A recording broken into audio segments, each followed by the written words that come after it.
The morning my son took my house keys and said, "Dad, it's for your own safety," was the moment I realized I was no longer being protected. I was being replaced. I remember standing in my own hallway, the same hallway where I marked their heights on the wall when they were children, and suddenly I felt like a guest waiting for permission to sit down. If you're over 35, if you've worked your entire life to build something for your family, then you need to hear this carefully, because what happened to me didn't start with shouting or anger. It started with concern, soft voices, gentle suggestions, and within weeks, I was sitting in a nursing home room while my children discussed selling the home that still legally belonged to me. Before I go any further, let me say something important.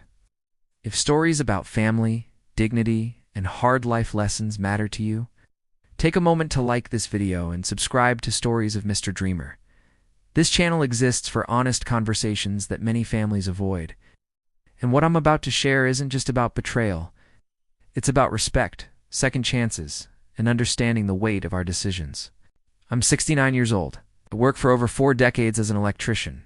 Long hours, cold mornings, weekends spent fixing other people's emergencies so my own children could have stable lives. My wife, Margaret, passed away 3 years ago after a quiet battle with cancer. When she died, the house felt different. It's not empty, just quieter, but it was still my home. Every repair I made, every wall I painted, every mortgage payment I sent came from my hands. My son Daniel lives about 40 minutes away. My daughter Sophie moved to another town after she got married. We weren't a perfect family, but we were close enough. Sunday dinners, birthday calls, small arguments that faded with time. Nothing dramatic. At least that's what I believed. It began with Daniel dropping by more often. At first I appreciated it. He'd check the smoke detectors, look at the boiler, ask if I needed groceries. Then the questions shifted. "Dad, are you managing the stairs okay? Have you thought about downsizing? It's a lot for one person." The tone wasn't cruel. It was careful. Measured. One evening while we were having tea, he said, "There are really nice assisted living places now, not like the old days. Comfortable, safe." I laughed it off. "I'm not there yet, son." He smiled, but he didn't argue. He just nodded slowly. That slow nod stayed in my mind longer than it should have. Sophie started calling more too. She'd ask if I'd paid the council tax. She'd ask if I'd taken my blood pressure medication. I told her yes. Every time, yes. But after a while, I began to feel like I was being tested, as if they were quietly collecting evidence that I was slipping. One afternoon, Daniel came over with a folder. "Dad, we just want to talk." No pressure. Whenever someone says no pressure, there's always pressure. He explained that they had researched a temporary stay at a nursing facility nearby. "Just until we're sure you're steady on your feet," he said. "It's about peace of mind." Peace of mind for who? I wanted to ask. But instead I looked at him. My son, the boy whose bike I ran beside when he first learned to ride. The teenager whose university fees I helped pay. I saw worry in his eyes, but I also saw something else.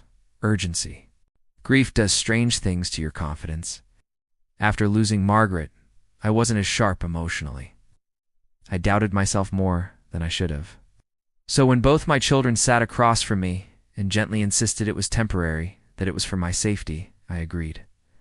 The day I packed a suitcase felt unreal. Daniel insisted on organizing my paperwork so nothing gets lost. I remember him carrying a small lockbox from my study to his car, just keeping it safe, he said. I didn't argue. I should have. The nursing home was clean. Neutral walls. Friendly staff. But the door to my room clicked shut in a way that made my chest tighten.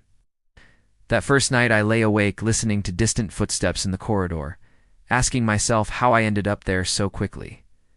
The visits were regular at first. Daniel brought magazines. Sophie brought biscuits. They spoke about renovations at the house. "Just freshening it up," Sophie said casually. "New paint might help the value." That word value echoed in my mind. A week later, I overheard something that changed everything. I was sitting in the common lounge when Daniel stepped outside to take a call. The patio doors were slightly open. I wasn't trying to eavesdrop, but I heard him say, "Yeah, once it's listed, it should move fast. The market's strong." Listed. My stomach dropped. That night I asked him directly, "Are you selling the house?" He paused. Just for a second. Then he said, "We're exploring options. It It's too much responsibility for you now, for me. I asked quietly. Or for you? He didn't answer that. Here's what my children didn't know. After Margaret passed, I updated my will and reviewed the property documents. The house was solely in my name, always had been. I never transferred ownership. I never added anyone else to the deed. Not because I didn't trust them, but because your home is your security. At any age, I asked the facility manager for access to a phone and called my solicitor. Calmly, I explained the situation. He confirmed what I already knew. Without my written consent, the house couldn't be sold. If someone attempted it, it would be illegal. That knowledge didn't make me angry. It made me sad. Because now I understood this wasn't just concern, it was planning. Over the next few days, I watched my children differently. I noticed how Daniel avoided details, how Sophie changed the subject when finances came up. They spoke about future plans as if I were no longer part of them. One evening, I asked to be taken back home for a short visit. Daniel hesitated. "Is that wise?" he said. "It's my house," I replied gently. When we pulled into the driveway, I saw a real estate board planted in the front lawn. My hands went cold. They had moved faster than I imagined. Inside, my furniture was rearranged, personal items boxed, family photos stacked like afterthoughts. Sophie was in the kitchen discussing square footage with a man I didn't recognize. I walked into the room and said, "I didn't agree to this." Silence fell hard. Daniel stepped forward. "Dad, we're doing what's best." "For who?" I asked again, my voice steady. I took the folder from my coat pocket. The deed. The legal confirmation from my solicitor. I placed it on the table between us. You cannot sell what you do not own. Their expressions shifted from confidence to confusion. Sophie whispered, "But we thought." "That's the problem," I said softly. "You thought the confrontation wasn't loud. It was heavy." Daniel admitted they believed managing the house would be easier if it were sold. They convinced themselves it was practical, efficient, sensible, but in that practicality they forgot something essential. Dignity. "I'm not refusing help," I told them. "Refusing to be erased." That was the turning point. Not anger, not threats, just truth. I returned home permanently within a week. I hired a part-time helper for maintenance. My children were distant for a while. Embarrassed, perhaps, defensive. But time has a way of softening hard edges. A month later, Daniel came alone. He stood in the doorway longer than usual. "I'm sorry," he said quietly. "I think we moved too fast." "Why?" I asked. He swallowed. "Because we were afraid of losing you, of making mistakes, and maybe of waiting." That was honest. Not perfect, but honest. We spoke for hours that evening, about responsibility, about inheritance, about how love can become control when fear is driving it. Sophie visited the next weekend. She cried. Not dramatic tears, just quiet regret. Here's what I learned. Sometimes adult children believe they're being mature when they're actually avoiding difficult conversations. They assume efficiency equals care. But true care involves asking, listening, and respecting.